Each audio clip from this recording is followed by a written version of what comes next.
אז לפני שאנחנו נעבור להראות לכם, אז קודם כל תראו מה זה, תבינו מה זה. זה שער ניטרלי של פעם, מבחינת המשחק, וכמו שאתם רואים אין כדרור, הרחבה פה היא מצוירת, יש מקומות שגם לא עושים שום רחבה, אלא פחות או יותר. כדור יוצא לאוט, הראשון שמגיע לכדור הוא זה שלוקח אותו, וברגע שמבקיעים יש החלפה, ופה סתם לדוגמה לצורך העניין, אם יש שער מיוחד או מסירה, שער שהגיע אחרי מסירה מיוחדת, אז זה נחשב שני שערים.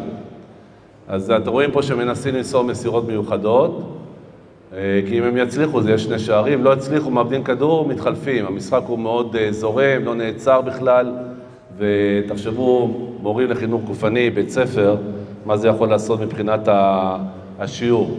כמו שאתם רואים, זה כרגע משחקים 5 שערים כאלה שאנחנו מעמידים בבית ספר, אז יש לנו 30 תלמידים שמשחקים ולא עוצרים לרגע. מי ששם את הגול הוא השוער, תחלופה.